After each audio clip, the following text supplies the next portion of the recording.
Hello everyone, good तो तुम्हें morning, Radhe कोई राधे। भी परेशानी, किसी भी तरह का चिंतन विक्षेप में नहीं आना चाहिए कि नाम जप के लिए जैसे बने, जैसे जबरदस्ती जिह्वा से आप नाम उच्चारण, यहां जिह्वा की बात कह रहे हैं, केवल जीव से अभ्यास तुम बना लो, जो नाम तुम्हें प्रिय लगे या जो गुरुदेव ने दिया हो। जीव के द्वारा प्रभु के नाम की आवृत्ति अगर निरंतर होने लगे तो बहुत जल्दी हृदय के जो पाप वासना मल है वो सब नष्ट हो जाते हैं। ध्यान से सुनो इसे। यदि हम बहुत काल तक, पातंजलि जी ने भी कहा, दीर्घ काल निरंतर सत्कार सेवितो दृढ़ भूमि, दीर्घ काल तक निरंतर आदर के साथ नाम जप करे, तो कह रहे जीव के द्वारा प्रभु के नाम की आवृत्ति निरंतर होने से पूर्व के जितने मल हैं, जितने संचित पाप हैं, जितने विक्षेप हैं, वो सब नष्ट हो जाते हैं। अभी तो शुरू ही नहीं किया है, अभी तो विक्षेप ही विक्षेप है, मल ही मल है, और आप कहते हो हमारे दुख दूर हो जाए। नाम जप करो, दुख दूर होने की बात क्या, दुख की निशानी नहीं रह जाएगी। जैसे अगाध समुद्र में मछली किलोल करती है, ऐसे हरि शरण में जो जीव होता है, भजन करता है, उसे अपार सुख मिलता है। सुखी मीन जिमी नीर अगाधा। अब तीसरी बात है, ये बहुत क्रम से जोर की, जैसे स्मृति तो उसे सब कुछ अनुभव होगा, पर उसकी प्राप्ति नाम जप से होगी। अब नाम जप में हमारी रुचि, नाम जप में हमारी भावना पुष्ट हो, उसके लिए कह रहे तीसरी बात बहुत आवश्यक है, भगवान की कृपा पर पूर्ण विश्वास होना। ये तीसरी जो बात है, ये बहुत जोर की बात है। कृपा पर विश्वास हो जाना, भगवान हम पर कृपा किए हैं और उनकी कृपा से हमको निश्चित भगवत प्राप्ति होगी। कई बार विश्वास की, कृपा की चर्चा हुई है। ये तीसरी बात बहुत आवश्यक है उपासक के हृदय में। भगवान के कृपा बल से अब मुझे निश्चित भगवत प्राप्ति होगी, इसमें कोई संदेह नहीं है। देखो, पहली बात, स्मृति से सब कुछ प्राप्त हो जाएगा, पर बड़ा कठिन है, क्योंकि स्मृति तो हमारी जगत के भोगों की चल रही, संसार की, देह की। तो बोले नाम जप जो है वो आपकी स्मृति को जागृत कर देगा। जितना आप अधिक नाम जप करेंगे, आपके पाप सब नष्ट हो जाएंगे। तो नाम जप में भी बराबर तो हिम्मत नहीं पड़ रही, आध घंटा थोड़ा समय। नाम जप कोई साधु महात्मा एकांतवास करके 24 घंटे प्रयासरत, उनकी बात हो सकती है। हमें तो जब मिला समय तब भले नाम, अभी इतना अभ्यास नहीं। तो बोले निरंतर नाम जप और स्मृति दोनों को जागृत करने की सामर्थ्य तीसरी बात में है। भगवान की हम पर बहुत कृपा है। भागवत में भी एक जगह कहा है कि जो भगवान की कृपा का अनुभव करते हुए प्रारब्ध के अनुसार दुख सुख आता है, उसे भोग लेता है, शिकायत नहीं करता, उसमें विचलित नहीं होता है, और हर समय भगवान की कृपा का, हमारे ऊपर बहुत कृपा है, तत्यनुकंपा, ये श्लोक ऐसा है। उसे भगवत प्राप्ति ऐसे हो जाती है जैसे पिता की संपत्ति पर पुत्र का अधिकार स्वयं हो जाता है।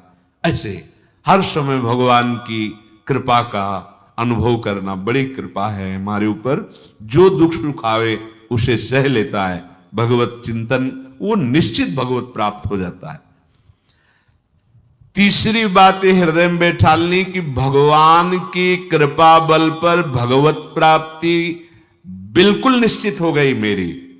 ये मानने में क्या जाता है तुम्हें? तो आप कह दो कि हमारे अंदर तो विकार हैं, अभी भजन नहीं। भगवान की कृपा बल की बात कर रहे हैं। पहली स्मृति, दूसरी नाम जप, तीसरी बात करें कृपा बल पर। उनकी कृपा से क्या नहीं हो सकता? कहो कृपा ते कहा ना हुई। अरे वो मुख से वेद पढ़वा दे, लूले लंगड़े से सुमेर पर्वत फंदवा दे, छोटे सांप के बच्चा से गरुड़ को खा जाए। भगवान भगवान। तीसरी बात बहुत जोर की है, जिसमें दोनों बातें आ जाएंगी, निरंतर नाम जप और भगवत स्मृति भी आ जाएगी। प्रभु के कृपा बल से प्रभु की प्राप्ति में अब कोई संशय नहीं है। ये भी सुबह कहा था जो साथ के पास कि तुम चिंता मत करो, बस जो हम कह रहे हैं निषेधात्मक जो बातें उनको तुम मत करना। तुम पड़े रहोगे तो भगवत प्राप्ति हो जाएगी। क्योंकि हम हैं किनके? श्री जी के। यहां जो भी आप छोटी सी भी चेष्टा कर रहे हैं, बहुत बड़ा भजन हो रहा है, महल में है, वृंदावनेश्वरी के धाम में है, एक छोटी सी भी चेष्टा, जैसे कहीं सोनी लगा दिया, कुछ भी जो भी चेष्टाएं कर रहे हो, खान पान संबंधी भी जो चेष्टाएं कर रहे हो, आपका भजन या फिर स्वार्थ आपने भजन गए, तुम चिंता मत करो भगवत प्राप्ति की। ये हम केवल निज जनों से नहीं, माइक से कहें कई बार कि आप सबको निश्चित भगवत प्राप्ति होनी, इसीलिए प्रभु ने धाम बुलाया, सत्संग सुनाया। अगर प्रभु को अपनी प्राप्ति न कराना होता तो संयोग क्यों देते? हम फंसे होते माया प्रपंच में। तो तीसरी बात कि अब हमें कोई संशय नहीं, मेरे को भगवत प्राप्ति निश्चित होगी, क्योंकि मुझे भरोसा है श्री जी का, मुझे भरोसा है वृंदावन का, मुझे भरोसा है आचार्य और गुरु का। अब ये बातें हमें डर पाओ मत। हाँ, हमारी कमजोरी है, हम अभ्यास कर रहे हैं भजन का, पर अब मुझे ये भय नर्क स्वर्ग अपवर्ग आस नहीं, ये आ गया भरोसे से, ये कृपा का भरोसा हुआ तो ये बात आ गई। मानो भगवान की प्राप्ति बस मेरे को हो ही गई, ऐसे रोज सोचना है। हे महापुरुषों के वचन है। तीसरी बात बहुत जोर की है, नाम जप और भगवत स्मृति इसी में आ जाएगी, क्योंकि भगवान की कृपा से सब कुछ हो जाता है। मुझे इस जन्म में भगवत प्राप्ति पक्का होगी भगवान की कृपा बल से, प्रियाजू की कृपा से। अब मुझे ऐसी भावना करनी कि बहुत जल्दी भगवत प्राप्ति मेरे में अब अनुभव हो रहा है कि प्रियालाल की कृपा बढ़ रही, विकार क्षीण हो रहे, भाव बढ़ता जा रहा है, मुझे बहुत जल्दी भगवत प्राप्त। ये सोचना है, सोचना है। जब हम गंगा किनारे भ्रमण कर रहे थे तो एक लाल जी योगी नाम के महात्मा थे, तो रात्रि में, प्राय संत जन रात्रि में जगते हैं, तो वो उनसे मिलने गए, तो रेत में ऐसे कपड़े का वो तंबू उसी में थे। उन्होंने कहा देखो तुम्हें जो बनना है वो सोचो, जो सोचोगे वही बन जाओगे। तो छोटी सी डायरी रखते थे, पेन लिखा, उसी समय आज भी वो लिखी रखी, जो तुम्हें बनना है वो सोचो, वैसा सोचो, जैसा सोचोगे वैसा तुम बन जाओगे। सोचो, भगवान की हम पर बहुत कृपा है, हमारे अंदर दैवी संपदा बढ़ रही है, विकार धीरे धीरे क्षीण हो रहे हैं, मतलब मुझे प्रभु मिलने वाले हैं, मुझे प्रभु मिलने वाले। आप देखो इसका प्रभाव देखो, प्रभु की कृपा से अवश्य अवश्य अवश्य मुझे भगवत प्राप्ति होगी। बस अब तो भगवत प्राप्ति होगी ही, क्योंकि प्रभु की कृपा है। ये शब्द पकड़ो, अंदर तुम्हारे अंदर अपने में कोई बल नहीं, अपने में कोई साधना नहीं, पर यहां कृपा की बात है, भगवत कृपा, भगवत कृपा बल। अपनी असमर्थता, बहुत अमृत में वचन है, अपनी असमर्थता, अपनी अयोग्यता, अपना अनाधिकारपन, ये है क्या? मैं अधिकारी नहीं हूं भगवत प्राप्ति का, मैं योग्य नहीं हूं भगवत प्राप्ति, मेरे में कोई सामर्थ्य नहीं, ये है। पर भगवान की कृपा से मुझे इतना विश्वास हो गया कि मुझे भगवत प्राप्ति होगी। अब क्या समस्या है? देखो, बहुत आनंद की बात है, मुझे भगवत प्राप्ति होगी भगवान की कृपा से, श्री जी की कृपा से। ये शब्द इतना असीम प्रभावशाली है कि आप जो ही ये बात हृदय पे लाएंगे तो आपके सारे दोष, विकार, विघ्न, अड़चने, बाधाएं ये नष्ट होती चली जाएंगी। ये देखो, महापुरुषों के अनुभव होते हैं। मत चित्ता सर्व दुर्गाणि मत प्रसादात तरिष्यति, भगवान कह रहे, मत चित्ता सर्व दुर्गाणि मत प्रसादात तरिष्यति। सारे के सारे विघ्न, सारे के सारे दोष, सारे की सारी भगवत प्राप्ति में जो अड़चने हैं वो भगवान की कृपा प्रसाद से नष्ट हो जाएंगी और मुझे भगवत प्राप्ति होगी। मत चित्ता सर्व दुर्गाणि मत प्रसादात, साधन प्रसादात नहीं कह रहे, यहां समझो, मत प्रसादात तरिष्यति, तू तर जाएगा मेरे कृपा से।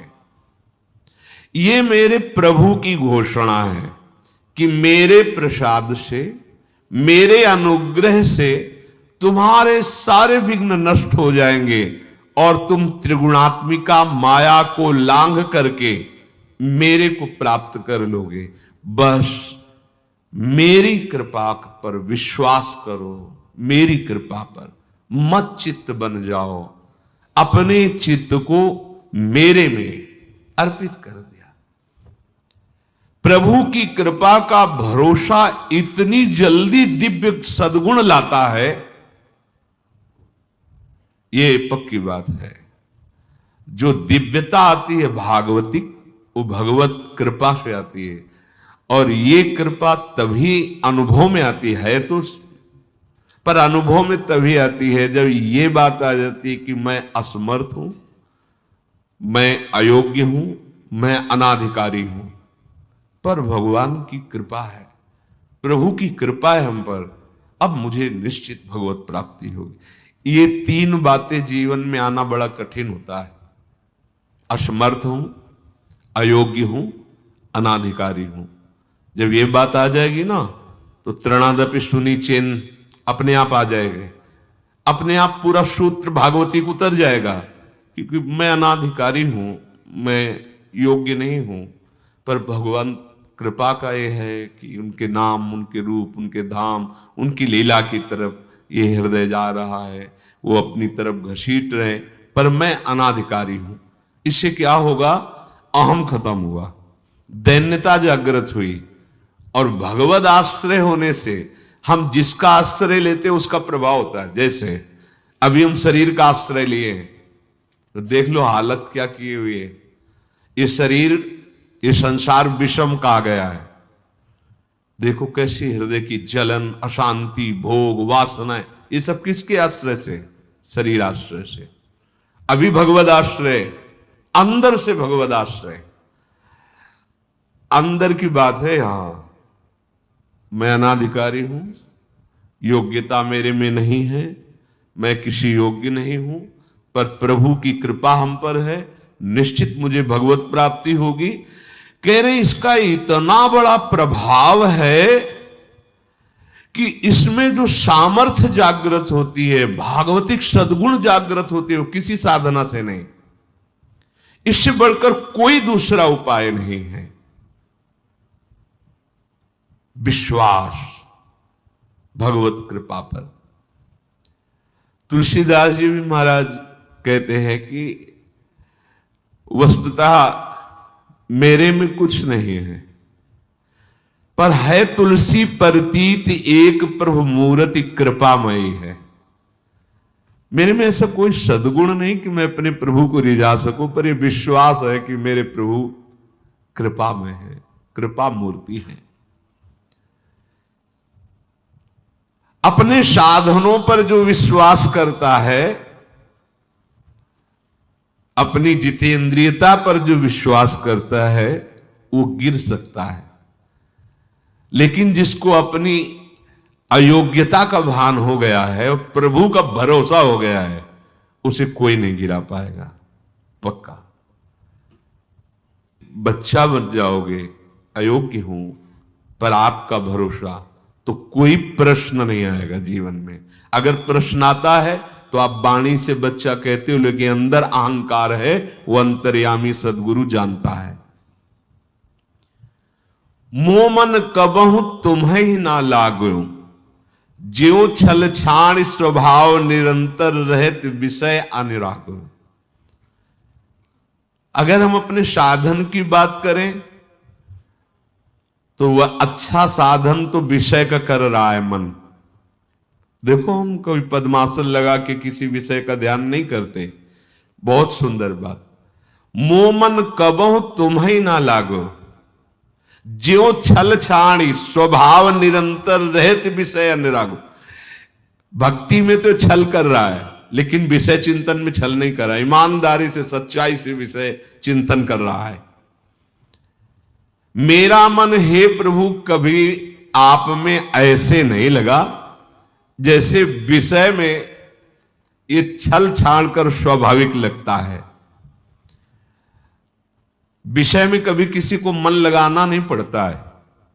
देखो, विषय में कभी किसी को मन लगाना नहीं पड़ता, स्वाभाविक लगा रहता है, निरंतर लगा रहता है और अटल लगा रहता है।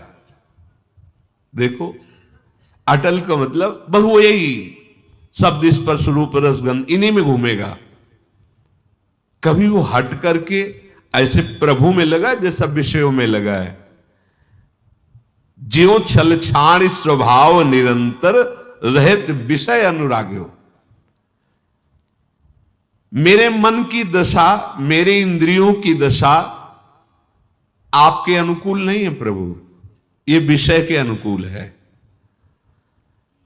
पर प्रभु मेरे मन में एक विश्वास हो गया है कि आपकी मूर्ति कृपामयी है और जीव ने नाम की ओट ली है तुलसी परतीत एक प्रभु मूर्ति कृपामयी है और नाम की ओट जीव ने ले ली है। बस अब सब कुछ हो जाएगा। चौथी बात, प्रत्येक प्राणी में, संसार की प्रत्येक वस्तुओं में मेरे प्रभु समाये हुए हैं। यहां सिद्धावस्था आती है। ये तीन बातें बहुत जोर की।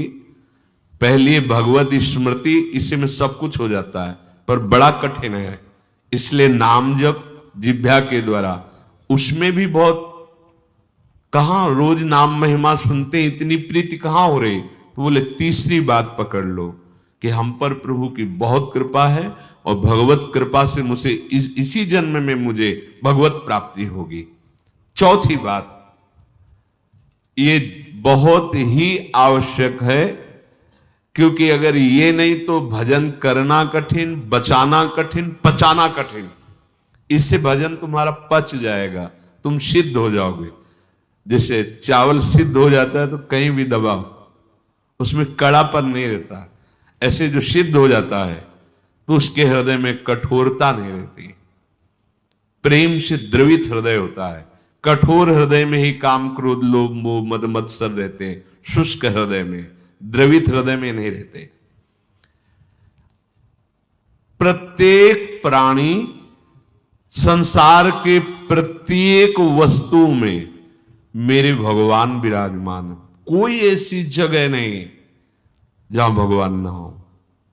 ये बैठालना है, हमें दिखाई दे रहा है, माइक है, दिखाई दे रहा है ये, लेकिन जब सृष्टि नहीं थी तो ये माइक नहीं था। जब सृष्टि नहीं रहेगी तो माइक नहीं रहेगा। बीच में माइक जो दिखा रहा है कौन? जो सृष्टि के पहले था, जो सृष्टि के बाद में था, वही बीच में भी। मत्ता पर तरम नान्यत किंचित अस्ति, किंचन मात्र कुछ और नहीं, मेरे प्रभु बने हुए हैं।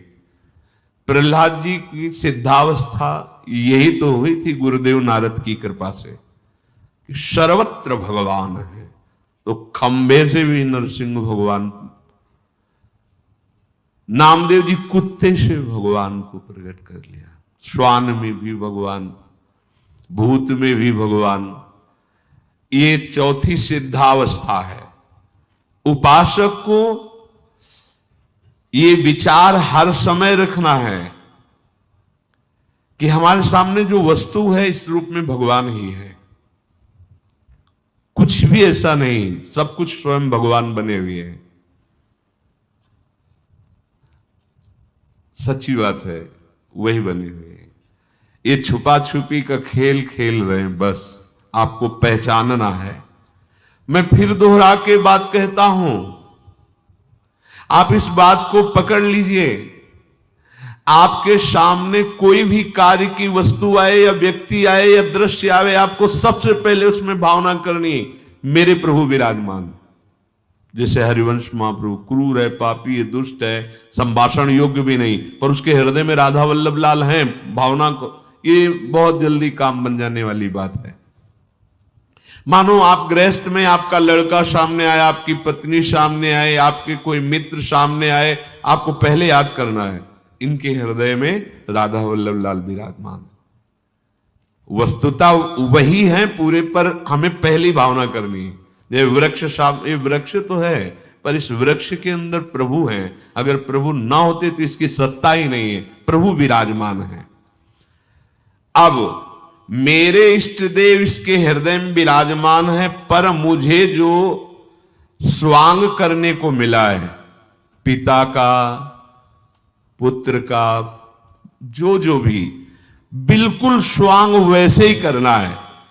अगर मालिक का स्वांग करना है तो हम नौकर से बर्ताव वैसे ही करेंगे, जैसे पुत्र से बर्ताव, पत्नी से बर्ताव, पर अंदर भाव देखना है, मेरे प्रभु इसके हृदय में विराजमान है, मुझे सेवा दी है। आपका यदि स्वांग सही निकला, देखो स्वांग सही निकलने का मतलब आप में ये कभी भाव नहीं आना चाहिए कि मैं पिता हूं, पिता का स्वांग कर रहा हूं, सामने आराध्य देव पुत्र के रूप में है, तो डांटना भी वो पूजा हो जाएगी भगवान की। महाप्रभु चैतन्य देव जी के पिताश्री को स्वप्न में एक दिन एक दिव्य महापुरुष प्रकट होकर बोले कि तुम निमाई को डांट रहे थे, पता है वो कौन है?